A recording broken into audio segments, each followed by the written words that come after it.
The swaying had come to a halt, and it was dark. The explorer was not comfortable in the alien air. It felt as thick as soup, and he had to breathe shallowly.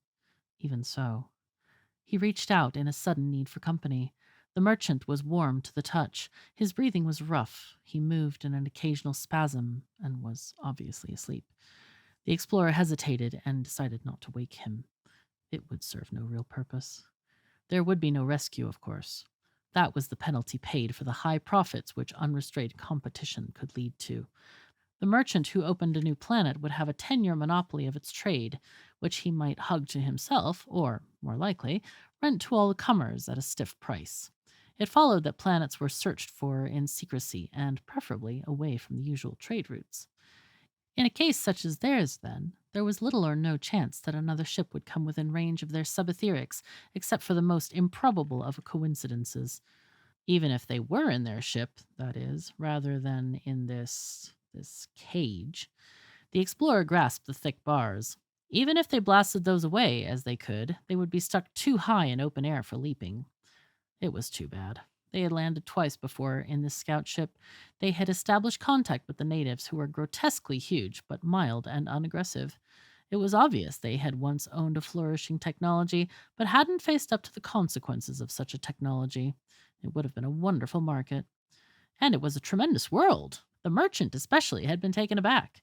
He had known the figures that expressed the planet's diameter, but from a distance of 2 light seconds, he had stood in the visiplate and muttered, "Unbelievable!"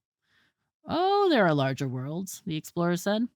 It wouldn't do for an explorer to be too easily impressed. "Inhabited? Well, no.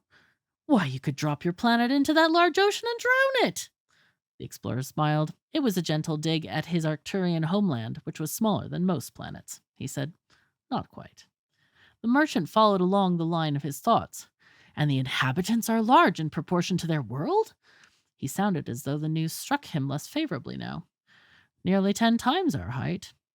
"Are you sure they're friendly?" "That is hard to say. Friendship between alien intelligences is an imponderable. They are not dangerous, I think. We've come across other groups that could not maintain equilibrium after the atomic war stage, and you know the results: introversion, retreat, gradual decadence, and increasing gentleness." "Even if they are such monsters?" "The principle remains." It was about then that the explorer felt the heavy throbbing of the engines. He frowned and said, "We're descending a bit too quickly." There had been some speculation on the dangers of landing some hours before. The planetary target was a huge one for an oxygen water world. Though it lacked the size of the uninhabitable hydrogen ammonia planets and its low density made its surface gravity fairly normal, its gravitational forces fell off, but slowly with distance. In short, its gravitational potential was high, and the ship's calculator was a run of the mill model not designed to plot landing trajectories at that potential range. That meant the pilot would have to use manual controls.